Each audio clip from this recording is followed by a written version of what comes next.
No one saw this coming, as a new report from multiple insiders has revealed a shocking DeAndre Miller update as it pertains to last season and his future as a free agent with the New York Rangers. We're going to break it all down in this episode of Rangers Digest, but before we do, a quick reminder to hit that subscribe button. About 74% of you who watch these videos are not subscribed to the channel, so if you want to stay up to date with everything that's happening with the Rangers, be sure to go down below, hit that subscribe button. It is free, and you get to stay up to date with everything that's happening with your New York Rangers. But let's dive right into it. This is not what I was expecting to see on this Friday morning.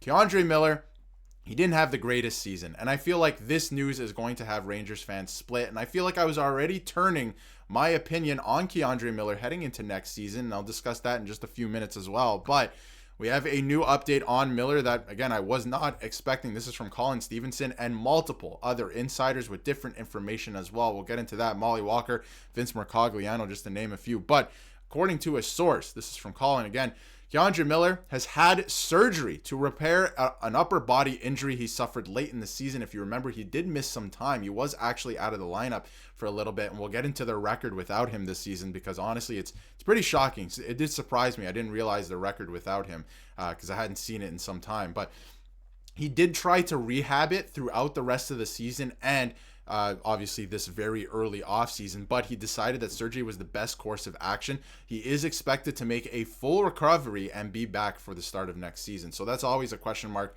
when you have surgery in the offseason. Will you be ready for training camp and be ready for the next season? Because if you're not, it really affects your season. So it's good that he will be back. And I mean, we don't even know if he'll be back as a New York Ranger. We'll get to that in a second too, but because he needs a new contract. But from Molly Walker as well, he's expected to make a full recovery and be back around the start of the season. Now, we don't know for sure if he's going to be back for training camp, but he should be back for training camp. And again, if he is even signed. So apparently it happened towards the end of the season. And again, he tried to rehab it, but then decided that surgery was the way to go. This is from Arthur Staple as well. The injury occurred near the end of the season. And you know what? Miller is an RFA. Let's get right into it. He needs a new contract. We're going to get into some contract projections, and we can in a second. But I wanted to highlight the season that he had because it really wasn't a good one for the most part, but there were some, silver linings. There were some good things to pull out of this season, that is for sure. And if you take a look at his stats this season, again, nothing crazy, 27 points in 74 games. You would like a little bit more out of him in terms of point production. He plays a ton of minutes and against the other team's best competition in the league, right? So he plays an average of 22 minutes a night. He was playing a lot with Fox at points. We're going to get to that as well because I thought that them two together were pretty good, and the advanced analytics do actually back that up. But you'd like a little bit more out of him in terms of point production. But if you look at the advanced analytics, they do support him. They do support him. He didn't play, in terms of the advanced analytics, he didn't have as bad as a season as we're making it out to be. He should be a better player, right? And I mean, we can should and could all the time with so many different players around the league, but he should absolutely be a different player and be further along in his development for his age and, his size and all that. He doesn't use his size to his advantage. He should. But the expectations were high, and this is from Bench Rates. I love their advanced stuff, and the expectations were high for DeAndre Miller, and he hasn't had a breakout season during the bridge deal. He had 30 points 1 year ago, and he is on pace for 23 points. This, of course, was April 2nd, so he finished with a little bit more, but it's hard to imagine this team will offer him a long-term deal, and that's kind of what I'm getting at here. Definitely bring back DeAndre Miller. This is the point I wanted to make. You should definitely bring back DeAndre Miller next season, but it cannot be a long-term contract, and it can't be a lucrative contract like his agent wanted at the start of the year. He hasn't earned it. He did not play well enough to get that contract. Now, you bring him back on another maybe bridge deal that's short. The contract, the AAV isn't absolutely out of whack. Playing with Adam Fox, if they play well again as a pairing, then we can talk, right? So they were good together last season. And again, if you're looking at contract comparables and where they might, land, AFP Analytics has him at about $4.6 million, which isn't bad. That doesn't take too much of a chunk out of the salary cap they have remaining, which is about $8.6 million. But keep in mind, you still have to sign all of your RFAs in Will Cooley, DeAndre Miller. You also have to sign Matt Rempe. And I mean, Will Cooley's not going anywhere. We know that. I don't think Matt Rempe's going anywhere either. So We'll have to see what happens with DeAndre Miller. Maybe he settles for a little bit less on a prove-it deal, because you still want to try and make a splash in free agency too. You want to try and move off of Chris Kreider, maybe his salary. We don't know what's happening with Mika Zibanejad. I'm going to have another video on that as well, because there's some interesting developments there. But there is a lot going on with this contract situation and the salary cap heading into the offseason. And again, like I've been mentioning, digging into some numbers, this was Peter Baugh on May 5th, so just 4 days ago. Per Natural Stat Trick, the DeAndre Miller Adam Fox pairing led all pairings league wide in expected goals for, and a minimum of 200 minutes played, of course.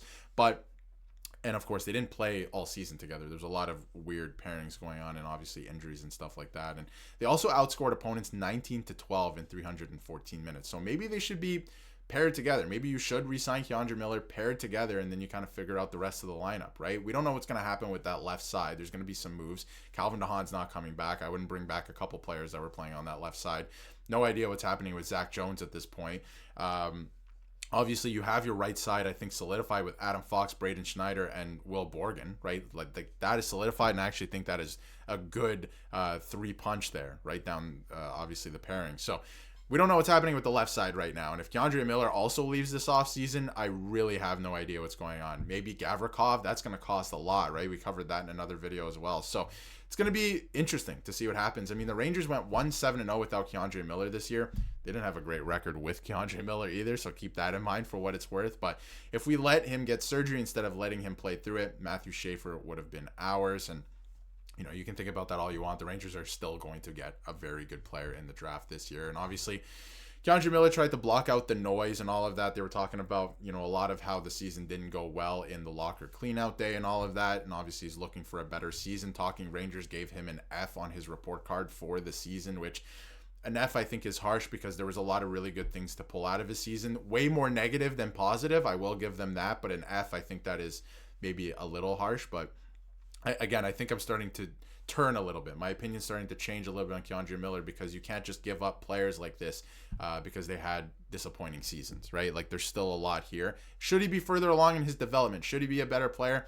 Probably, from what we saw when he first joined. But we'll see. Maybe if he plays with Adam Fox the entire season, maybe they have something there. And if the pairing works and both of them are not, you know, scoring insane points or anything like that like they have in the past, I say they, obviously Adam Fox, as long as the pairing works and the team is winning, that's all that matters at the end of the day. So we'll see what Mike Sullivan is able to get going here. And obviously, if you look at all the advanced analytics, you know, there's good and bad with DeAndre Miller. So what to do with DeAndre Miller is the question. Obviously, getting surgery. So don't judge him based on the end of the season. He was dealing with an injury that obviously couldn't rehab through it, had to get surgery, and he'll be back for the start of next season, which I think will be with the Rangers. I think they're going to offer him a bridge deal. Again, I think it's going to be short-term, super short-term, and it's going to be somewhere in like the $4 million range. Or, you know, if you want a significant raise, you want a lot of money, go get it somewhere else, I guess, at this point. You won't be with the Rangers, because that just doesn't work for this team. So let me know in the comments what you think about DeAndre Miller, the season that was. Again,